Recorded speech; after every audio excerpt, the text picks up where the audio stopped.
It's at 93 Boxing. I'm back with a quick video. My post-fight thoughts to Daniel Jacobs versus Triple G fight.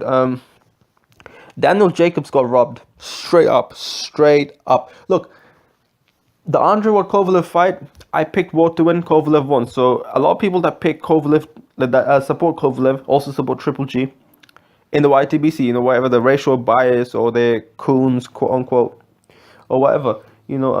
Some people that support Ward also support Daniel Jacobs in this fight for racial bias or whatever. I picked Ward to win. Kovalev won that fight in my opinion. I picked Golovkin to win. Danny Jacobs won that fight in my opinion. You can't tell me I'm biased then.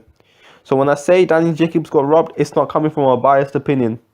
Understand that this is a daylight robbery, because it wasn't. It was competitive, but it wasn't close. I don't look the Keith Thurman and Danny Garcia fight. Okay, Danny Garcia. You think Danny Garcia won the fight? Sorry, lost the fight.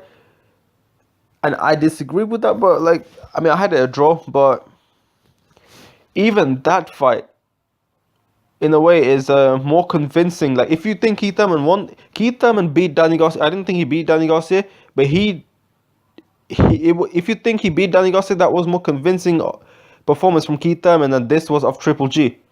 Triple G, like Keith Thurman, I can see why Keith Thurman, some people will think Keith Thurman won the fight, but I cannot see why people thought Triple G won this fight at all. This is a daylight robbery. I have to give some credit to Triple G. He does have a good jab. They do score. I think some people don't score it. He landed some nice body shots, but Danny Jacobs landed a lot of good body shots, which I don't think I said in my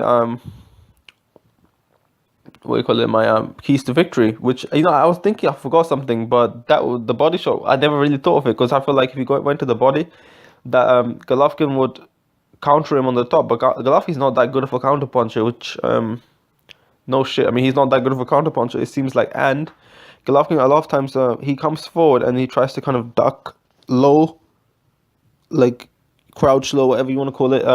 And then he gets at that point, it's very hard to counter to the top when the person is going to your body.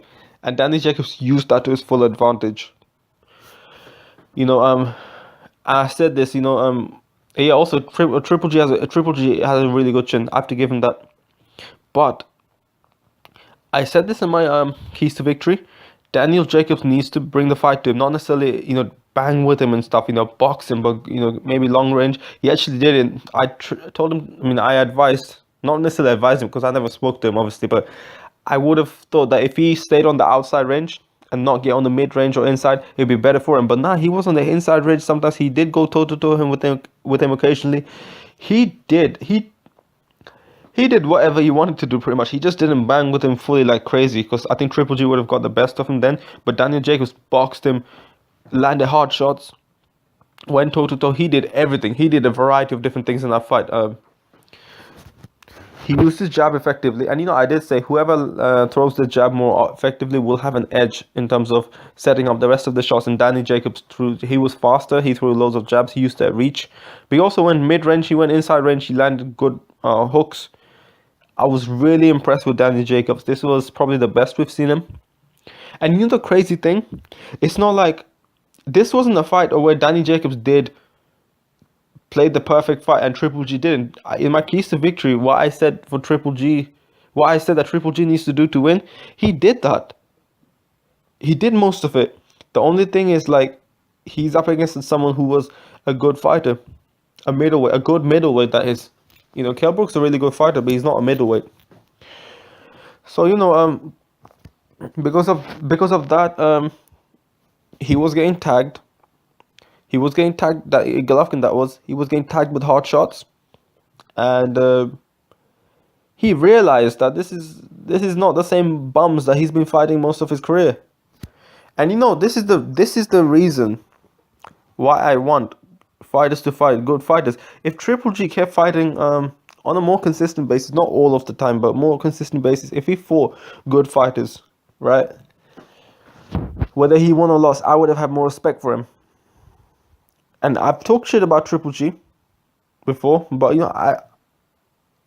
and because of the reason that he didn't fight that many good opposites, he could have fought Andre Ward, Whether he won or lost, I think he would have lost, and I think it's obvious today why he would have lost to Andre Ward.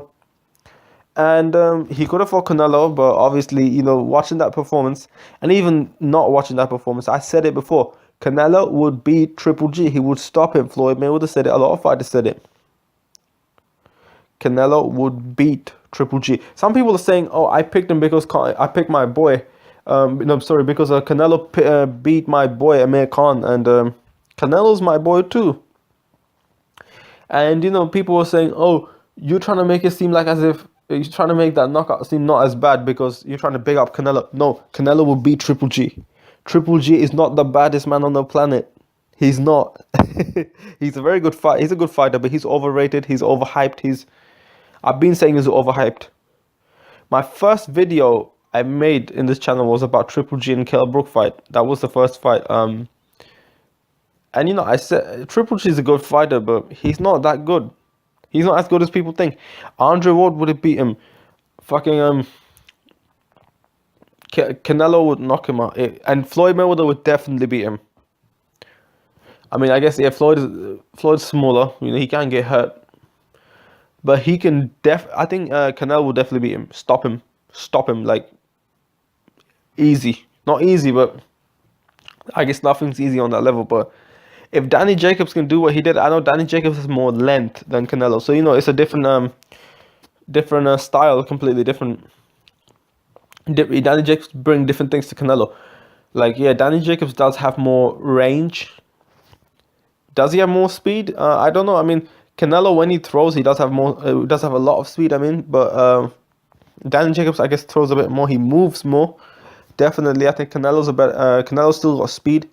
He can still move all right.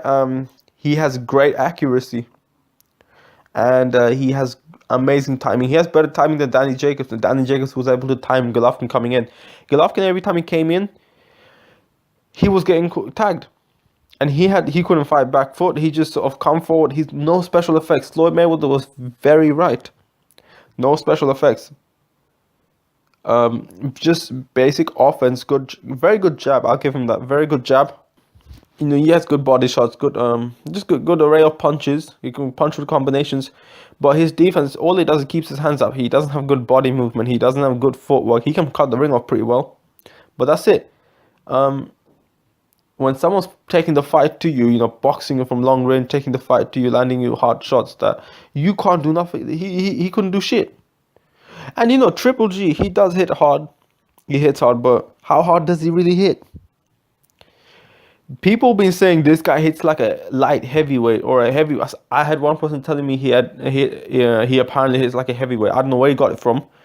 He probably got it from other fighters as sparring partners, the Triple G sparring partners. They said that. There's probably some heavyweights that are relatively pillow-fisted for their weight division, but if Danny Jacobs could take the shot, and Danny Jacobs, in my opinion, never seemed very durable. Maybe other times where it did go down was like, it was just those like one-offs, just he got caught clean. I mean, I don't know, man. Maybe Danny Jacobs is durable, but I can't see a person who hits like a heavyweight to not drop Danny Jacobs. Danny Jacobs did get caught with a few shots here and there. But, Danny Jacobs, he fought really well. I was impressed. I was, the confidence going into the fight, I felt like my gut was telling me Danny Jacobs would win, but my brain was telling me maybe he wouldn't do the things that he was required to do.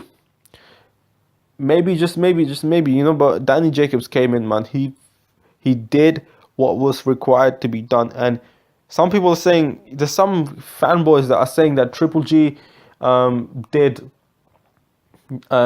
Jacobs didn't do enough. He did more than enough. I can't remember what, I had him at least 8-4. One of the rounds, Danny Jacobs got dropped. I had him at least 8-4. 9-3 seems quite reasonable, but 8-4. Look, Danny Jacobs won the fight. However you put it. Triple G's overrated. Yo, this is the reason why fighters need to fight top fighters. Look, some fighters look good fighting bums, and occasionally they fight a fighter that's decent, and they perform them, they outperform them, and they look good. But as soon as they keep fighting good fighters on a consistent basis, as soon as they fight a very good fighter, Danny Jacobs is a very good fighter, not the best, but very good fighter. he used all of his strengths, and he won the fight. I was happy, but this is the thing I want to bring my attention to. Some other fighters in boxing that take this reputation by fighting lower level oppositions. As soon as I've been telling Kell Brook, I want Kell Brook to step up in a competition. I think he's a great fighter, just like I thought Triple G was a great fighter. Before I think Triple G is a really good fighter, like 2 years before, but he clearly isn't. And let's look at Kell Brook. I think he's a good fighter, but who knows that he steps up in competition, he's not able to hurt his opponents. He's not able to do shit. This is why, and even let's say Kell Brook's able to beat all of these guys. I'm not saying he can't. What I'm saying is he needs to show us that he can, and he needs to show that he deserves to fight fighters of bigger names. And yeah, man, this is an example of exposed hype job. I'm SR93 Boxing. I'm out.